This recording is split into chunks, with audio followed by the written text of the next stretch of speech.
Sobat Setriani Putri. Hari ini saya akan memaparkan tentang koneksi antar materi, kesimpulan, dan refleksi modul 1.1. Saya Sobat Setriani Putri dari SMP Negeri 2 Balikpapan. Saya CGP Angkatan ke-7 dari Kalimantan.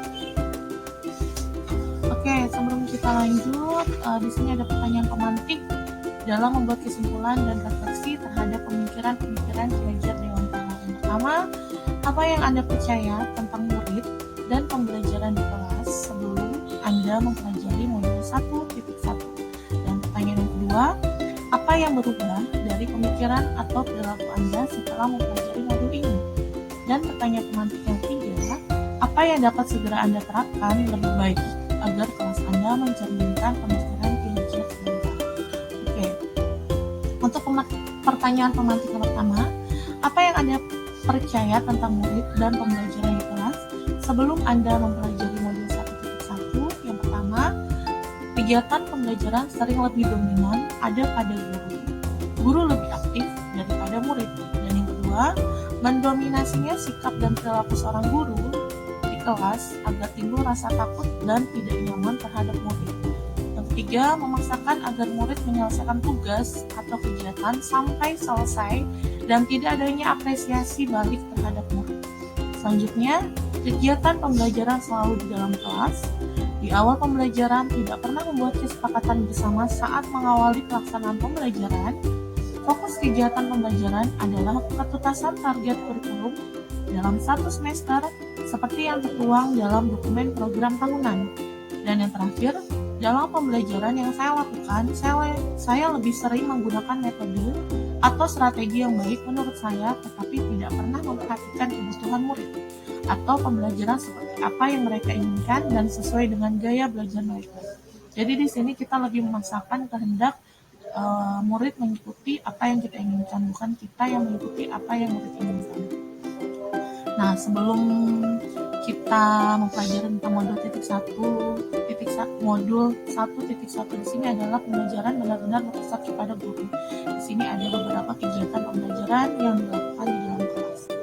Dan selanjutnya, apa yang berubah dari pemikiran atau perilaku Anda setelah mempelajari modul ini? Merubah pemikiran saya yang pertama, sumber belajar bisa dari mana saja, tidak dari guru yang ada di sekolah. Dan yang kedua, karakteristik murid beraneka ragam, begitupun dengan gaya belajar mereka. Yang ketiga, pembelajaran berpusat pada murid, tidak pada guru. Dan yang terakhir, menghargai pendapat dan pemikiran murid. Dan yang merubah perilaku saya sebagai guru, yang pertama, memberikan kebebasan kepada murid dalam menyelesaikan tugas-tugas yang diberikan sesuai dengan kreativitasnya masing-masing. Yang kedua, lebih memahami minat dan bakat murid. Yang ketiga, pembelajaran di kelas lebih interaktif dan menarik agar murid-murid termotivasi dalam belajar. Yang keempat, menyesuaikan dengan gaya belajar murid yang ada. Dan yang terakhir, pembelajaran yang dilakukan tidak hanya di kelas. Jadi di sini keanekaragaman karakteristik murid itu menjadi pola pikir yang merubah pemikiran dan perilaku saya ketika melakukan pembelajaran di dalam kelas. Nah, di sini ada kegiatan yang berubah dari pemikiran atau perilaku saya setelah mempelajari modul ini, yaitu modul 1.1. Di sini adanya kegiatan pembelajaran yang dilakukan di kelas, yaitu ada beberapa yang di perpustakaan, terus juga kegiatan proyek Merdeka Belajar, yaitu pembelajaran yang dilakukan di hutan mangrove. Selanjutnya, apa yang dapat segera saya terapkan lebih baik agar kelas mencerminkan pemikiran Ki Hajar Dewantara? Yang pertama, menjadi fasilitator untuk murid, tidak hanya sebagai teacher center, tapi juga student center. Yang kedua, membiasakan berliterasi sebelum masuk ke pembelajaran. Yang ketiga, menumbuhkan pendidikan karakter kepada murid. Yang keempat, menerapkan konsep Merdeka Belajar dan mengintegrasikan setiap pembelajaran dengan pencapaian profil pelajar Pancasila.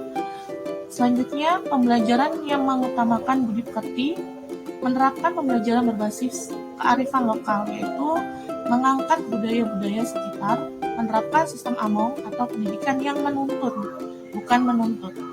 Yang terakhir, pembelajaran yang sesuai dengan kodrat alam dan kodrat zaman. Jadi ketika ketika belajar tidak memaksakan kehendak dari murid-murid dan menyesuaikan dengan perkembangan zaman saat ini.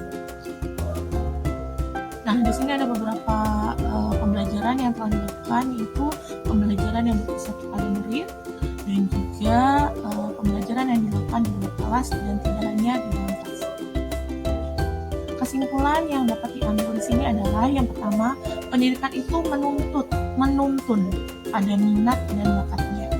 Yang kedua, pendidikan itu memerdekakan murid dan berpusat pada murid. Dan yang ketiga, pendidikan itu bukan tabula rasa. Yang keempat, pendidikan itu sejatinya berhamba pada murid atau anak. Dan yang terakhir, pendidikan bukan hanya soal pengetahuan akademis, namun penanaman budi pekerti yang baik. Oke, sekian dari saya. Wassalamualaikum warahmatullahi wabarakatuh.